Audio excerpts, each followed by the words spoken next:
بسم اللہ الرحمن الرحیم۔ السلام علیکم۔ روزانہ واقعات سننے کے لیے اس چینل کو سبسکرائب کریں۔ حضرت عبداللہ بن عمرو بن حرام رضی اللہ عنہ مدینہ منورہ کے رہنے والے انصاری ہیں اور مشہور صحابی حضرت جابر رضی اللہ عنہ کے والد ماجد ہیں۔ قبیلہ انصار میں یہ اپنے خاندان بنی سلمہ کے سردار اور حضور اقدس صلی اللہ علیہ وآلہ وسلم کے بہت ہی جانصار صحابی ہیں۔ جنگ بدر میں بڑی بہادری اور جان بازی کے ساتھ کفار سے لڑے اور 3 ہجری میں جنگ احد کے دن سب سے پہلے جام شہادت سے سیراب ہوئے۔ بخاری شریف وغیرہ کی روایت ہے کہ انہوں نے رات میں اپنے فرزند حضرت جابر رضی اللہ عنہ کو بلا کر فرمایا کہ میرے پیارے بیٹے، کل صبح جنگ احد میں سب سے پہلے میں ہی شہادت سے سرفراز ہوں گا، اور بیٹا سن لو کہ رسول اللہ صلی اللہ علیہ وسلم کے بعد تم سے زیادہ میرا کوئی پیارا نہیں ہے، لہٰذا تم میرا قرض ادا کر دینا اور اپنی بہنوں کے ساتھ اچھا سلوک کرنا،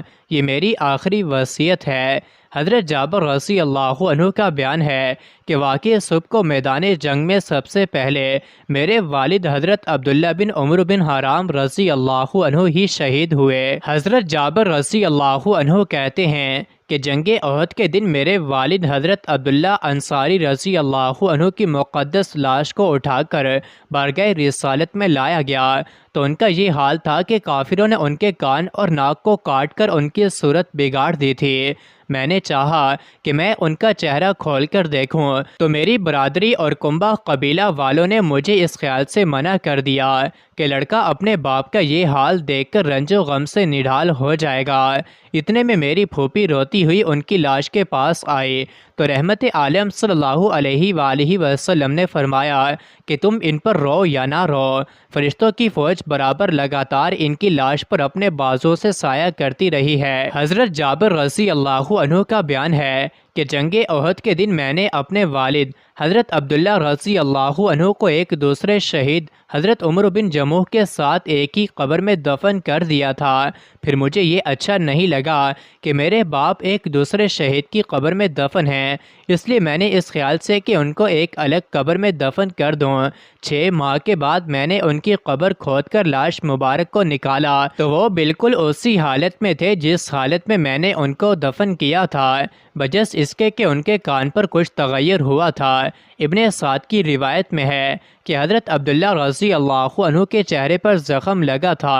اور ان کا ہاتھ ان کے زخم پر تھا۔ جب ان کا ہاتھ ان کے زخم سے ہٹایا گیا تو زخم سے خون بہنے لگا، پھر جب ان کا ہاتھ ان کے زخم پر رکھ دیا گیا تو خون بند ہو گیا، اور ان کا کفن جو ایک چادر تھی جس سے چہرہ چھپا دیا گیا تھا اور ان کے پیروں پر گھاس ڈال دی تھی، چادر اور گھاس دونوں کو ہم نے اسی طرح پڑا ہوا پایا۔ پھر اس کے بعد مدینہ منورہ میں نہروں کی کھدائی کے وقت جب حضرت امیر معاویہ نے یہ اعلان کرایا کہ سب لوگ میدان احد سے اپنے اپنے مردوں کو ان کی قبروں سے نکال کر لے جائیں، حضرت جابر رضی اللہ عنہ فرماتے ہیں کہ میں نے دوبارہ 46 برس کے بعد اپنے والد ماجد حضرت عبداللہ رضی اللہ عنہ کی قبر کھود کر ان کی مقدس لاش کو نکالا تو میں نے ان کو اس حال میں پایا کہ اپنے زخم پر ہاتھ رکھے ہوئے تھے۔ جب ان کا ہاتھ اٹھایا گیا تو زخم سے خون بہنے لگا، پھر جب ہاتھ زخم پر رکھ دیا گیا تو خون بند ہو گیا، اور ان کا کفن جو ایک چادر کا تھا